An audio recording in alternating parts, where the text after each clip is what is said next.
कि सावन मासे समधि काहे ना आईली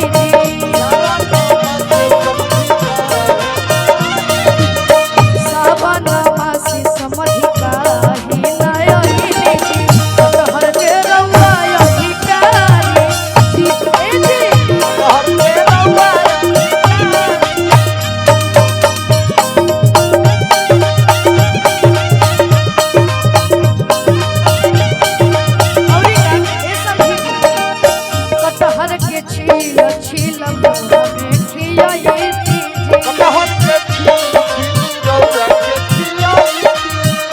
बड़का बाबा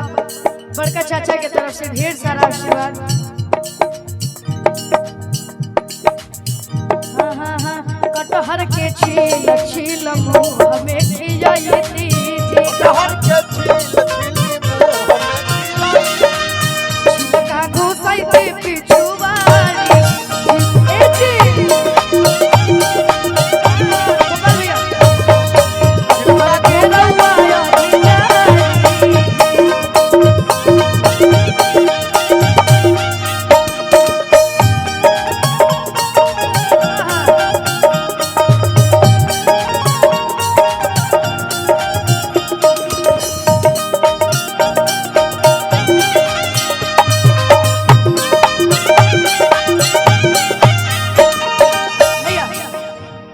जब ये बात लड़का पार्टी वाला लोग सुन ले जब भैया वोकल बढ़ा दीजिए उधर का वोकल बढ़ा दीजिए इधर ठीक सुनाई दे इधर से बढ़ा दीजिए। जब ये बात लड़का लोग सुने ला तो का कहेला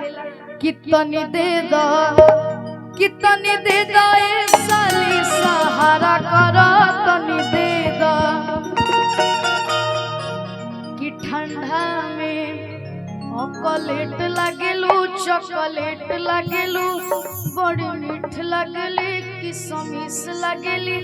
आ तनी दे दी कितनी दे दी साली सहारा करी तनी दे दी अरे मेरे भैया कितनी दे दो ए साली सहारा करो तनी दे दो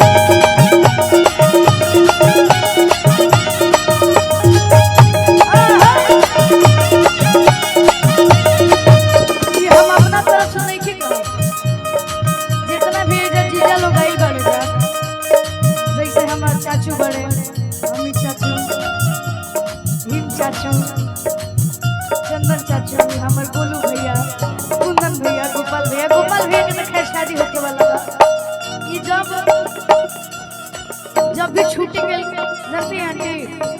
हमारे बाउंसर है गोपाल भैया इनको जब भी छुट्टी लेना रहता है तो बोलते हैं हमसे कि आर्यन बाबू जा रहे हैं छेका कराने 4 हली गए छेका कराने आज तक छेका नहीं अभी अबे कट गया है। अब देखिए ब्याह हो रहा है कि नहीं फरवरी या मार्च में होगा कितने देता है साली सहारा